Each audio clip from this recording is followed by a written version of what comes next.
देखिए 10th का second Hindi यानी वर्णिका भाग 2 का पूरे किताब का यहाँ पे ऑब्जेक्टिव है, एक बार अच्छे से आप लोग देख लीजिए। सबसे पहला पार्ट है दही वाली मंगमा। इस पार्ट के लेखक जो है श्रीनिवास जी हैं। कोलार कर्नाटक की ये कहानी है, कन्नड़ भाषा में लिखी गई है।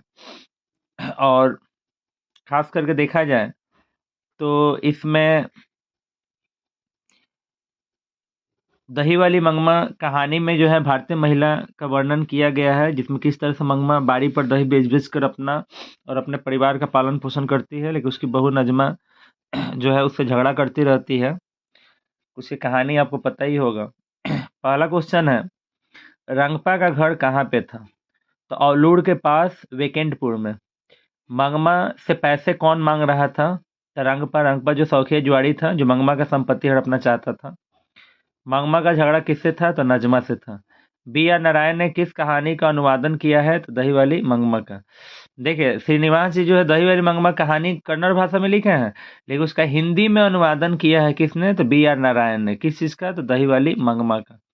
मंगमा के बहू का क्या नाम था? तो नजमा। दही वाली मंगमा के लेखक कौन है? तो श्रीनिवास जी हैं। मंगमा क्या बेचती थी? तो मंगमा बाड़ी पर दही बेचती थी। दही वाली मंगमा कहानी के प्रमुख पात्र कौन है? तो मंगमा है। दही वाली मंगमा किस शहर में दही बेचती थी? बेंगलोर में। दही वाली मंगमा कहानी किसे संदेश देती है? बहुओं को। मंगमा के परिवार में कुल कितने सदस्य थे? 4 सदस्य थे। मंगमा, उसके बेटा, उसके बहू और एक उसका नाती था। रंगपा कौन था?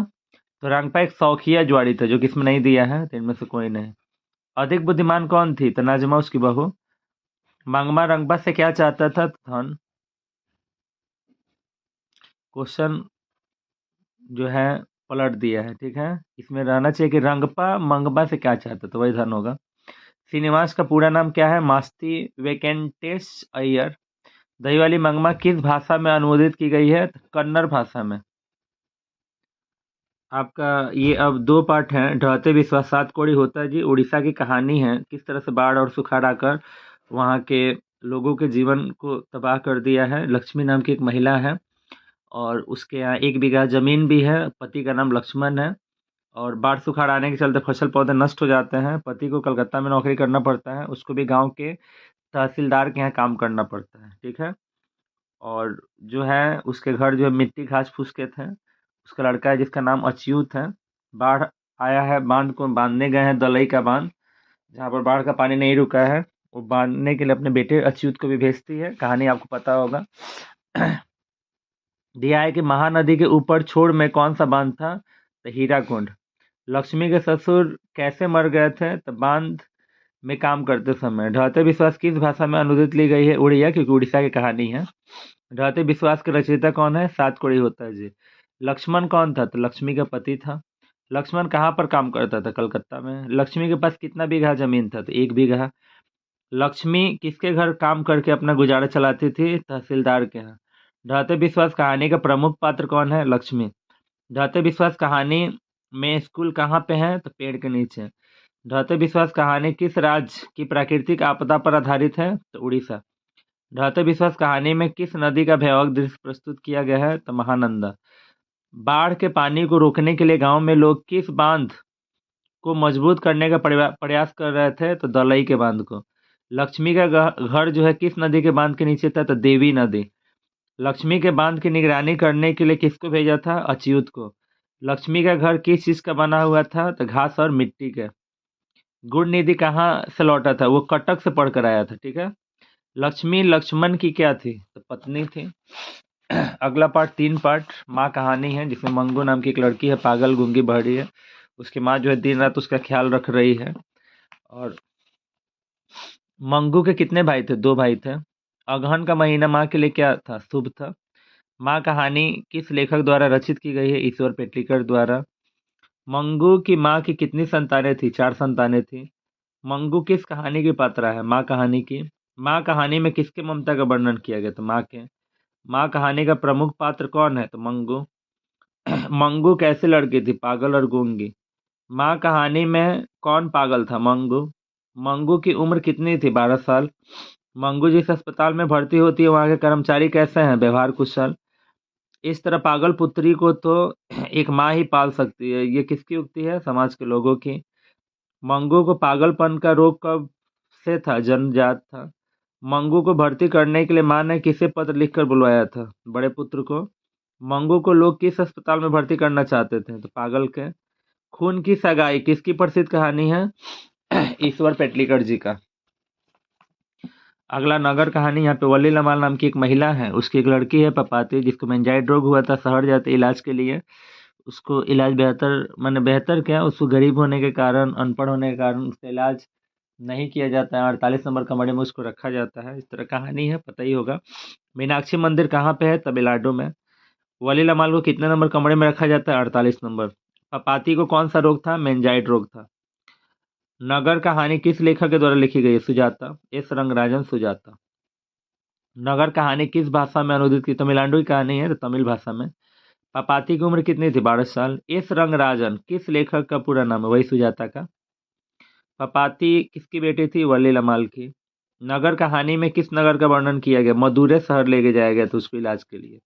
वली लमाल की पुत्री कौन थी? पपाती। सुजाता का वास्तविक नाम क्या है? तो एस रंगराजन। सुजाता का जन्म कहाँ हुआ था? तमिलनाडु में। लेखक सुजाता का जन्म कब हुआ था? 1935 में। पपाती किस पर लेटी हुई थी? स्ट्रेचर पर लेटाकर उसको ले गया था। पहले दिन पपाती को क्या था? पहले दिन पपाती को बुखार था।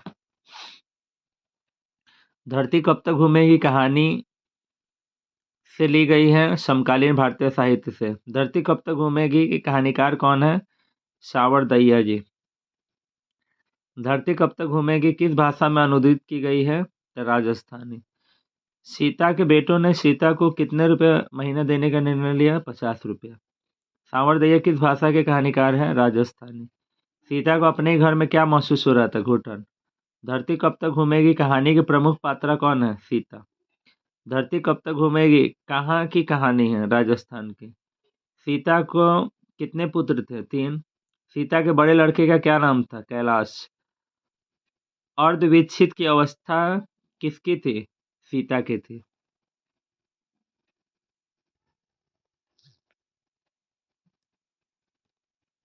देखिए यहाँ पे संज्ञा, ठीक है, काफी कम शब्दों में संज्ञा आपको हम क्लियर कर देते हैं क्योंकि व्याकरण में आप लोग का पूछेगा। सबसे पहले संज्ञा क्या है?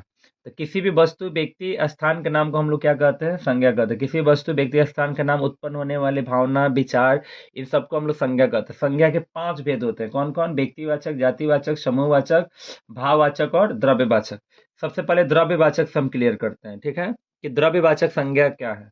तो द्रव्यवाचक संज्ञा सबसे पहले क्या है? तो द्रव्यवाचक संज्ञा संज्ञा का वह रूप या प्रकार है जिसमें किसी वस्तु का माप तल होता है, वजन कर सकते हैं, पैमाना, परिमाण, इस सबको ज्ञात करते हैं। ठीक है, जैसे आप किसी लीटर से, मीटर से, ठीक है, किलो से अगर उसको माप तल करते हैं तो आपका द्रव्यवाचक संज्ञा। एग्जाम्पल के तौर पर सोना, जैसे सोना खरीदने जाइएगा तो वजन करके मिलेगा, चावल वजन करके मिलेगा, तेल 1 लीटर 2 लीटर वजन करके मिलेगा, घी और लोहा, माने जो भी वजन किया जाता है वो आपका क्या है? द्रव्यवाचक संज्ञा है, ठीक है। जैसे कोयला हो जाएगा, मीठा हो जाएगा, चीनी हो जाएगा, जो भी वजन करके मिलता है आपका द्रव्यवाचक संज्ञा है, ठीक है। उसी तरह भाववाचक संज्ञा क्या है? तो भाववाचक संज्ञा संज्ञा का वह रूप या प्रकार है जिससे विचार उत्पन्न होता है, जिस चीज को हम लोग देखते नहीं है बल्कि महसूस कर सकते हैं। जैसे बुढ़ापा, बुढ़ापा दिखाई नहीं देता, हम लोग महसूस कर देते हैं कि उसका बुढ़ापा है। जैसे ईमानदारी, ईमानदारी दिखाई थोड़ी देता है बल्कि हम लोग महसूस करते हैं व्यक्ति ईमानदार है, उसमें ईमानदारी की भावना है। मिठास है, जैसे मान लीजिए घर के अंदर से मिर्च खाकर निकलिएगा, कहिएगा कि हमको मीठा लग रहा है, वो तो आप ही ना समझ रहे हैं, सामने वाला नहीं समझ रहा है। तो मिठास जो है ये आपका क्या है? आपका भाववाचक। बचपन हो गया, जवानी हो जाएगा, ठीक है, ये सब जो होता है आप लोग का भाववाचक संज्ञा होता है, ठीक है। समूहवाचक संज्ञा, सबसे पहले व्यक्तिवाचक से ही आ जाता है। व्यक्तिवाचक क्या है? तो व्यक्तिवाचक संज्ञा संज्ञा का वह रूप या प्रकार है जिसे किसी खास व्यक्ति, वस्तु, स्थान का बोध होता है। अगर उसका नाम रख दीजिएगा तो व्यक्तिवाचक है, और नाम नहीं रखिएगा, उसका पूरा समूह अगर उसमें इन्वॉल्व हो जाएगा, सामने आ जाएगा, तो जातिवाचक। दोनों में टक्कर चलता है। तो व्यक्तिवाचक संज्ञा संज्ञा का वह रूप या प्रकार है जिसमें किसी वस्तु, व्यक्ति और स्थान का बोध होता है। जैसे राम, नाम रख दिए तो राम व्यक्तिवाचक है। हिमालय, पहाड़ का नाम रख दिए। गंगा, नदी का नाम रख दिए, तो ये सब व्यक्तिवाचक है। जातिवाचक क्या है? तो जातिवाचक संज्ञा संज्ञा का वह रूप या प्रकार है जिसे किसी व्यक्ति, वस्तु, स्थान के पूरे जाति भर का बोध होता है, तो जातिवाचक संज्ञा है। कैसे? जैसे लड़का बोल दिए, तो इस लड़का में पूरा जाति आ जाएगा। कैसे? इस लड़का में राम, मोहन, श्याम, घनश्याम सब आ जाएगा। ठीक है, तो लड़का बोल देते, इस लड़का में पूरा लड़का जाति जो है समाहित है। ठीक है, तो ये आपका जातिवाचक है। जैसे पर्वत, इसी पर्वत में आपका हिमालय हो जाएगा, केटू हो जाएगा, जितना भी पर्वत है सभी के सभी आ जाएंगे, तो ये आपका जातिवाचक है। जैसे नदी में टोटल आ जाएगा, गंगा, यमुना, गोदावरी, जितना भी है सब आ जाएगा। ठीक है, ये क्या है? जातिवाचक संज्ञा है। अब देखिए, अगर आपसे पूछा जाए कि कलम कौन सा संज्ञा है, ठीक है, तो कलम आपका जातिवाचक संज्ञा है। क्यों? क्योंकि मान लीजिए दुकानदार को जाकर कहिएगा कि हमको एक ठो कलम दीजिए, तो दुकानदार सबसे पहले पूछेगा ना कि कौन सा कलम चाहिए, कितना रुपया का चाहिए। तो कलम कह दिए तो पूरे कलम के जाति भर का बोध कर दिए, तो कलम जातिवाचक है। अगर इसका व्यक्तिवाचक चाहिए तो किसी का नाम, जैसे फ्यूजन कलम चाहिए, लिंकलाइजर का चाहिए, ठीक है, ठीक है, माने कौन सा पेन चाहिए उसका नाम रख दे। जैसे मान लीजिए पंखा, तो पंखा जो है कौन सा संज्ञा है, तो ये आपका जातिवाचक है। कैसे? जैसे मान लीजिए दुकान पर जाकर कहेगा हमको एक तो पंखा दीजिए, तो दुकानदार पूछेगा ना किस कंपनी का चाहिए, वॉल फैन चाहिए कि सीलिंग फैन चाहिए कि हाथ वाला चाहिए। ठीक है, तो वहां पर आपको बताना पड़ेगा। तो उसका नाम अगर रख देते हैं तो वो आपका व्यक्तिवाचक हो जाता है, लेकिन पूरा कंपनी जो है इसमें समाहित है, तो ये आपका क्या है? जातिवाचक संज्ञा। ठीक है, जैसे मान लीजिए कि हम आपसे कहेंगे कि जाइए एक ठो किताब खरीद कर लाइए, जाकर दुकानदार को बोलिएगा कि एक तो किताब हमको दीजिए, तो दुकानदार किताब दे देगा? नहीं देगा। वो आपसे पूछेगा ना कि कौन सा किताब चाहिए, किस क्लास का किताब चाहिए। अगर आप इतना भी कहते हैं कि हमको 10वां का किताब दीजिए, तो भी वो नहीं देगा। मैंने 10th का किस चीज का किताब चाहिए बोलना पड़ेगा ना, 10th का हिंदी चाहिए कि संस्कृत चाहिए कि क्या चाहिए। तो किताब आपका क्या है? जातिवाचक है। ठीक है, अब देखिए समूहवाचक तो आप समझते ही हैं, जिसमें समूह होगा, झुंड होगा, एक दल होगा, तो आपका समूहवाचक होता है। जैसे मान लीजिए राम, नाम रख दिए व्यक्तिवाचक, लड़का हो गया आपका जातिवाचक। लड़के, लड़के माने लड़कों का समूह है यहाँ पे, ठीक है, कल में। ठीक है, तो ये आपका क्या हो जाएगा? समूहवाचक हो। जैसे मेला, ऑलरेडी अधिक लोगों का समूह होता है। सभा, सभा में किस चीज की सभा बुलाई गई, तो सभा में एक आदमी तो होगा नहीं, ढेर सारे लोग होंगे। सेना, सैनिकों का एक समूह होता है। दल होता है, किसका दल है, ठीक है, किस दल के लोग हैं, तो दल में बहुत सारे लोग होते हैं। तो जैसे लोग हो गया, भीड़ हो गया, मेला हो गया, ठीक है, तो ये सब जो होता है आपका समूहवाचक संज्ञा होता है। देखिए, हम अपने तरीके से तो संज्ञा आपको पढ़ा दिए हैं, लेकिन अब यहाँ पे किताब के अकॉर्डिंग आप देखते हैं क्या कर पाते हैं। पहला क्वेश्चन दिया है कि मुख्य रूप से संज्ञा के कितने भेद हैं, तो संज्ञा के 5 भेद हैं। दिया है कि बुढ़ापा में इंसान बिल्कुल बच्चा बन जाता है। इस वाक्य में बुढ़ापा कौन सा संज्ञा? बुढ़ापा फील करते हैं, तो बुढ़ापा क्या है? भाव, भाववाचक संज्ञा हो गया।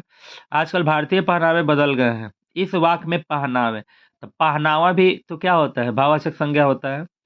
ईमानदारी आ गया, तो ईमानदारी क्या है? भाववाचक संज्ञा है। मुझे 2 किलो छेमी खरीदनी है, तो 2 किलो छेमी, तो छेमी को वजन करके आप खरीद रहे हैं, ठीक है, तो क्या है? द्रव्यवाचक संज्ञा है। सभा में अनेक, सभा आ गया, तो सभा कौन सा संख्या? भीड़ है, वहां पे झुंड है, तो ये क्या हो जाएगा? समूहवाचक संज्ञा हो जाएगा। ठीक है, टेम्स जो है इंग्लैंड की नदी है, टेम्स इंग्लैंड की गंगा है।